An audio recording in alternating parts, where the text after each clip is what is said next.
Y a esta hora hacemos contacto nacional, son las 17:44, anunciamos que en pocos instantes estará aquí en el estudio de nuestra emisora el doctor Osvaldo Hurtado Larrea, expresidente de la República, para ser entrevistado.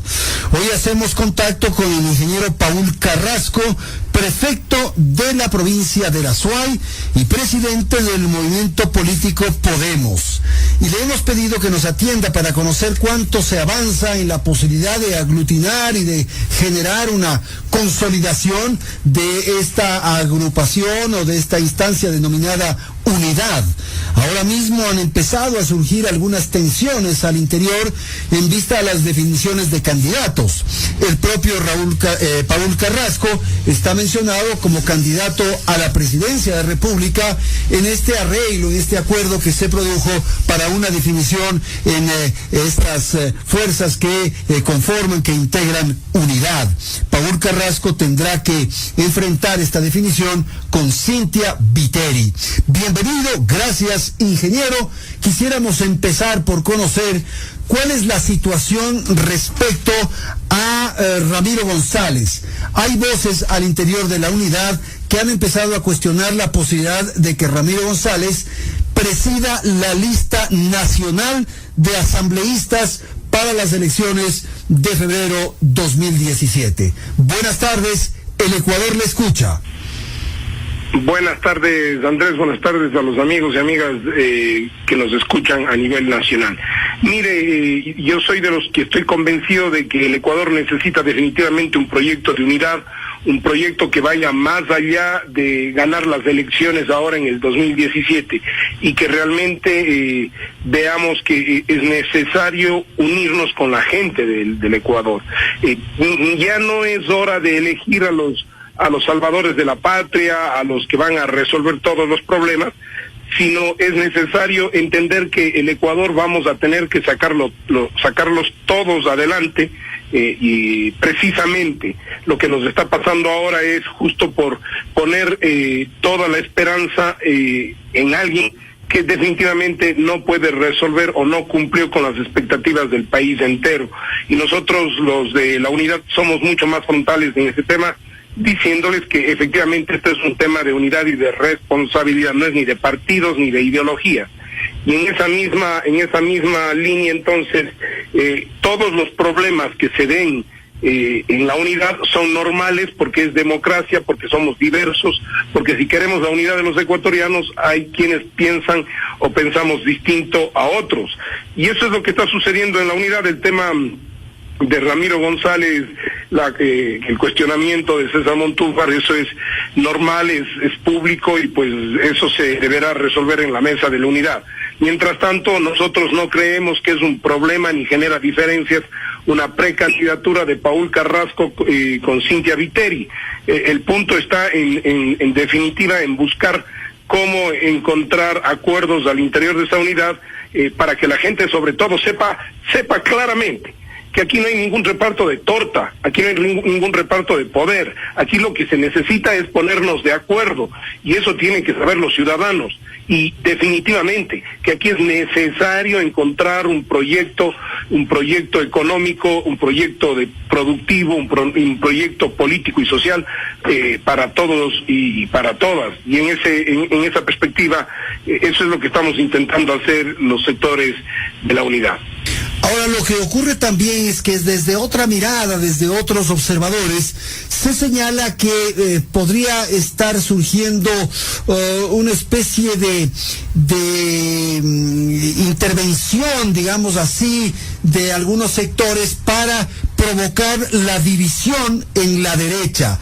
Es evidente que Jaime Nebot lidera un sector de la derecha, mientras Guillermo Lasso lidera otro sector, y que esto a quien favorece es al gobierno.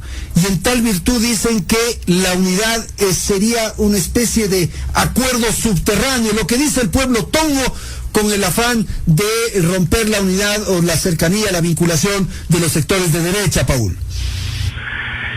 Mire, yo creo que como dice la gente, los tongos caen más rápido que temprano, ¿no?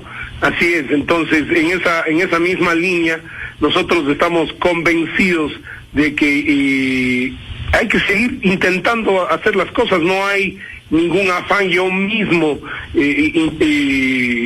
conversé con Guillermo Lasso para que venga la unidad, y todavía hay que abrir los espacios para que otros sectores lo hagan, y hago un llamado a todos los sectores para que podamos entender, Andrés, que este no es un tema electoral, este es un tema de agenda de gobierno para el Ecuador. Necesitamos resolver el tema democrático, cómo despartidizar la institucionalidad del Ecuador. Cuando tenemos despartidizar, me refiero a sacar a un único partido que está tomando toda la institucionalidad del Ecuador. También cómo lograr salir de la crisis. Y entonces, a mí me parece que esta es más una propuesta que lo que hace es desarrollar una visión diferente. Mientras Guillermo Lasso, que tiene su justo derecho, está por su lado representando efectivamente a la derecha, este grupo de movimientos, si usted se pone a ver, somos más de centro, más socialdemócratas. Nebov indudablemente ha dado un giro en su forma de pensar desde hace algún tiempo. Nosotros consideramos que estaríamos más en el centro, y quedaría el sector del gobierno nacional para lo que serían las próximas elecciones.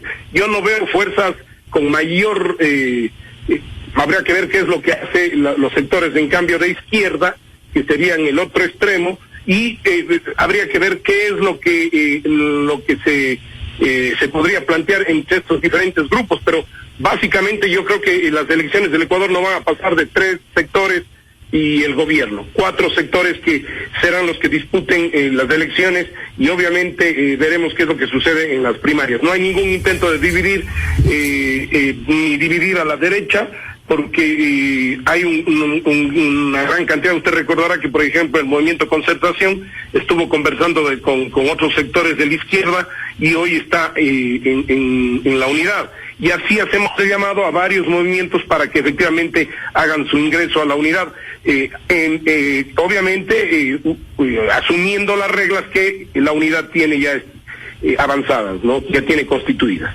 Claro, una tarea fundamental es aquella que tiene que ver con constituir una asamblea, un bloque, más bien dicho, parlamentario lo suficientemente sólido. Pero otro de los temas centrales es la posibilidad de llevar adelante un proceso de fiscalización, de investigación respecto a probables hechos de corrupción que se podrían haber producido durante esta administración. ¿Qué seguridad tendría el votante de que la unidad pueda garantizar aquello?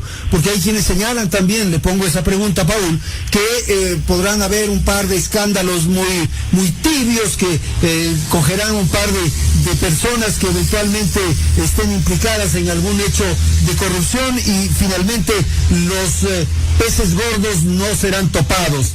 Esa es una sensación que podría estar ocurriendo de cómo se van estructurando y cómo se van provocando los acuerdos políticos. Mire, yo creo que los procesos, en el caso de Paul Carrasco, los procesos de fiscalización van a ser exigidos desde donde yo esté y desde donde nuestro movimiento esté, en los puestos o en el cargo en el que estemos, incluso si es desde la SUAY. Así que el proceso de fiscalización no es un tema de un movimiento, pues. Es un punto de un suprapartido, de una supraorganización que se llama la unidad. Siempre se habló de por qué no hacer algo como Chile, de por qué no hacer algo como Uruguay, de por qué no hacer algo como el proceso que ahora que se vive en Europa, de unidad, de estructuración de alianzas, sobre todo en algunos sectores como Alemania, y sin embargo ahora que se lo está intentando hacer, se critica. La fiscalización no es de un sector, la fiscalización va a ser de varios sectores, y sobre todo aquí yo le debo decir a Andrés que tengo una gran diferencia. Todos aquellos que piensan que el éxito va a estar en el control legislativo, y yo le digo que se equivocan mucho. Porque mientras nosotros intentemos cambiar la estructura política que este gobierno generó, me refiero al tema de la institucionalidad democrática que rige el país, ¿qué es lo que va a suceder con la administración ejecutiva y sobre todo con la crisis? necesitamos un ejecutivo y un legislativo que además de fiscalizar los procesos de corrupción, si también tengan la opción de gobernar, porque la gente lo que quiere en definitiva es pan en la mesa y plata al bolsillo, que es lo que yo siempre digo.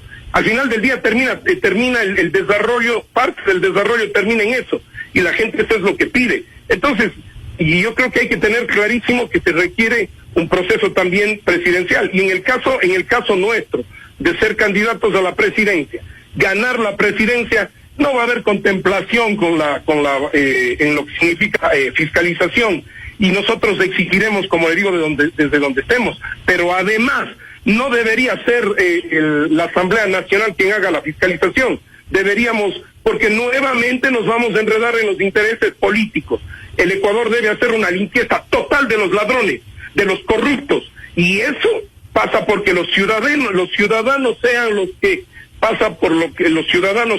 que desarrollen una propuesta, y ahí deberíamos como gobierno encontrar un punto en el que los ciudadanos se organicen y sean. Usted recordará la Comisión Cívica Anticorrupción, ahora mismo hay la Comisión Cívica contra la Corrupción, es decir, darle mayor fuerza y perseguir a todos los procesos de corrupción que han existido en este gobierno y que han existido en estos tiempos en el Ecuador. Así que de eso se trata un proyecto de una supraorganización.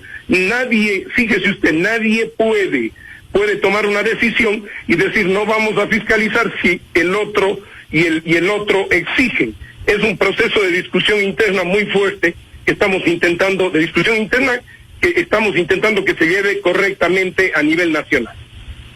¿Qué seguridad, qué garantías hay justamente de aquello? Y un poco los críticos, digamos, a lo que se está haciendo alrededor de la unidad, señalan o plantean que no va a haber la suficiente libertad para llevar adelante una fiscalización profunda, seria, trascendente, y que, como le digo, van a haber algún par de escándalos y luego nos vamos a olvidar. Eso es un tema. Y otro tema es, ¿por qué usted dice que el asunto no se resuelve en el Parlamento? Si es ahí el foro en el cual, por ejemplo, se debe fiscalizar, se debe llamar a juicios políticos, en fin, se deben intervenir acciones con el propósito de establecer responsabilidades en el caso de que hayan existido temas vinculados a corrupción. ¿Por qué cree usted que el escenario para ese debate no es el Parlamento? No, yo lo que me refiero, Andrés, es que el Parlamento no es el debate, por lo menos al inicio. Si nosotros pensamos que toda la reforma política y nos concentramos en todo el proceso de fiscalización desde el Parlamento, pregunto yo, ¿quién va a gobernar este país y resolver temas de la crisis? El gran problema es que desde la visión de la política tradicional y de los analistas tradicionales, los problemas se resuelven desde lo político y desde lo jurídico, y yo no estoy convencido de eso. Yo creo que es necesario un gobierno que tranquilamente puede ejecutar con concurrencia administrativa, puede ejecutar medidas que le permitan, por un lado, fiscalizar, ¿sí?, que al final del día podrán ser presentadas en la Fiscalía sin necesidad de que pasen, si existen pruebas, sobre todo de que pasen por la Asamblea.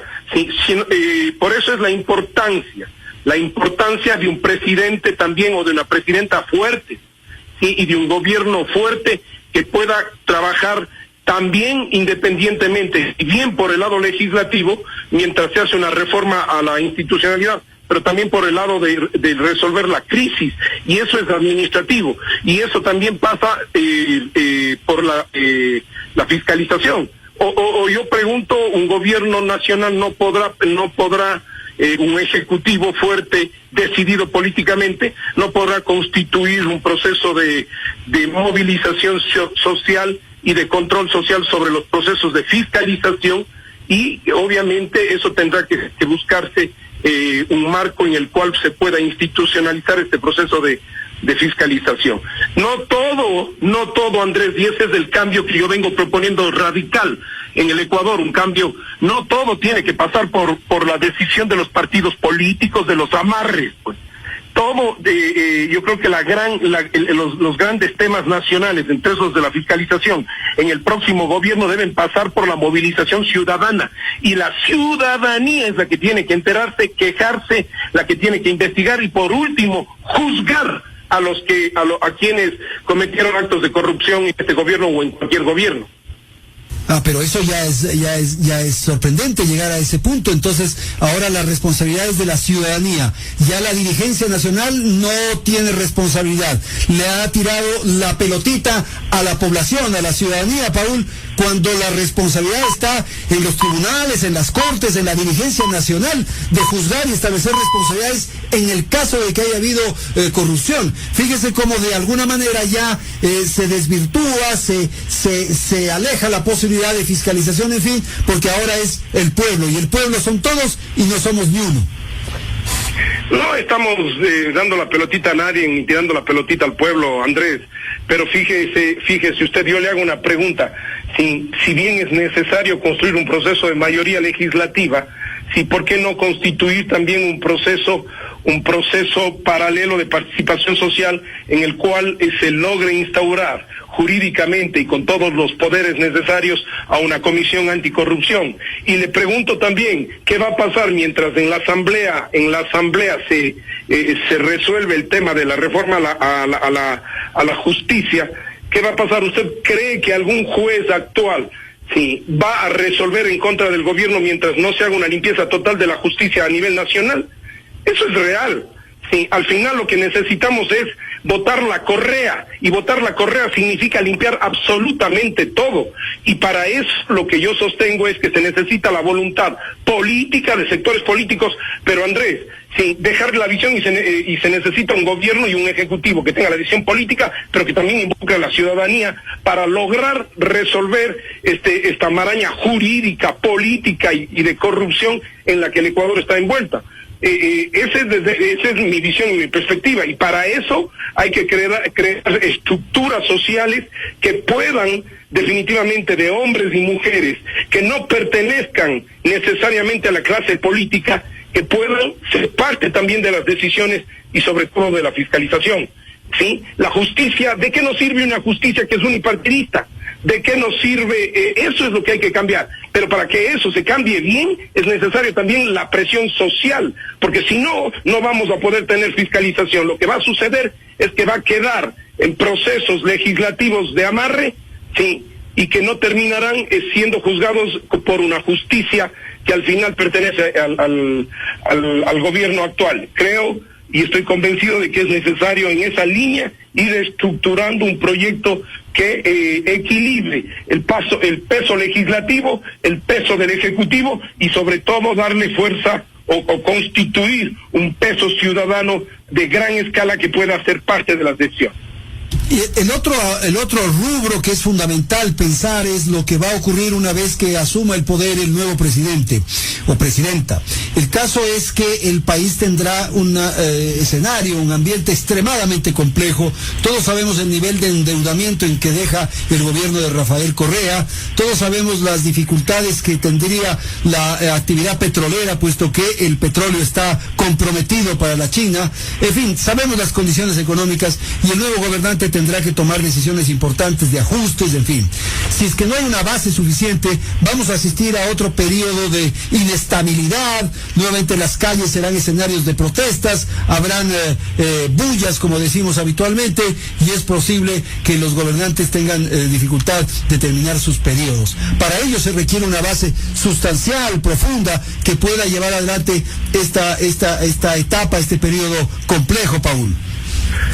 Así es. Primero, un gran acuerdo nacional. Esa es la verdad, porque si no encontramos una propuesta de gobernabilidad, el próximo presidente o la próxima presidenta serán destituidos en 2 o 3 meses debido a las medidas. Y luego, vuelvo a insistir, si no hay un inicio, si no hay una inclusión en la toma de decisiones de la ciudadanía, por ejemplo, si es que vamos a reformar el Código Monetario, habría que tomar medidas iniciales hasta desenmascarar toda la maraña jurídica del Ecuador, ¿sí?, en el que se ve envuelto el Ecuador, habría que evitar el uso indiscriminado del dinero electrónico, los fondos de liquidez que se utilizan de forma inapropiada, ¿sí?, es decir, la emisión de títulos del Banco Central, que también es de forma inapropiada. ¿Qué vamos a hacer para encontrar una reserva internacional que necesitamos por lo menos, sí, hablando de un 50% del total de depósitos a nivel nacional? Eso hay que renegociar, reperfilar la deuda con China y buscar otros acreedores que nos puedan dar a mediano y largo plazo la posibilidad de construir un fondo de reserva internacional, disminuir el déficit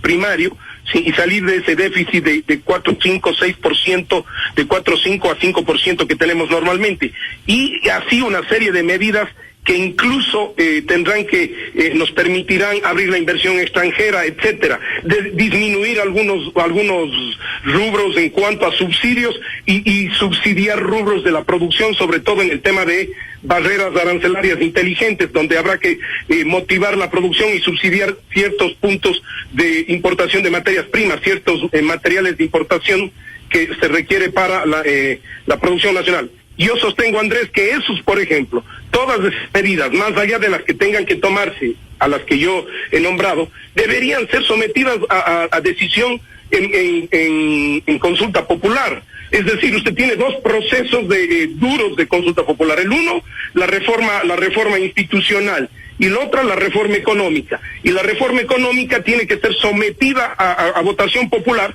porque lo primero que va a pasar es que cuando se tomen las medidas, los de oposición y el mismo sector social va a reclamar al gobierno si es que no está de acuerdo con las medidas. Entonces hay que transparentar, armar una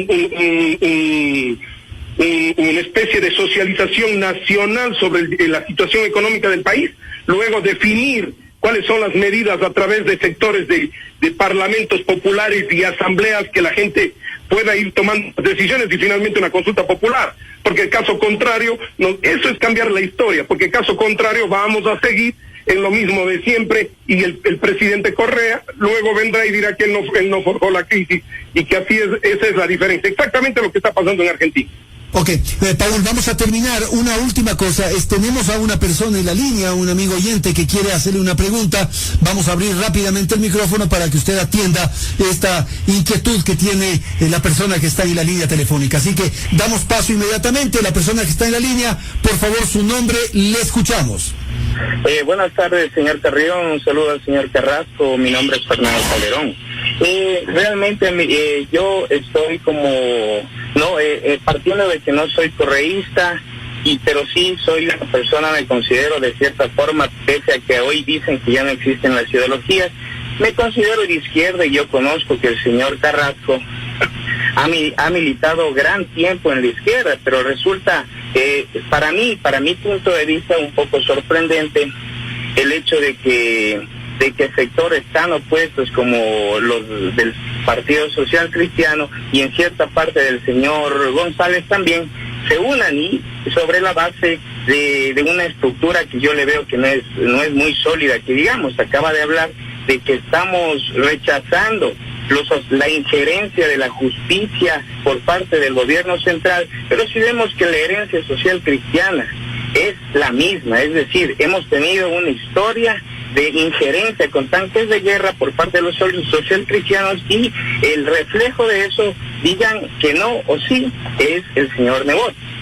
Por otra parte, de Ramiro González sabemos que entró por la ventana con el partido correísta, y luego se fue a un lado. Entonces yo sí quisiera que se precisen estos fundamentos, cuál es el fundamento de la unión. No solamente la unión debería ser todos o todos en contra de Correa, sino más vale una alternativa a eso. Ok, Fernando, muchísimas gracias. Se nos extiende el tiempo, se nos complica la agenda, de modo que tenemos que ya suspender este contacto, y lo fundamental usted ya lo ha mencionado. Así que muchísimas gracias a Fernando.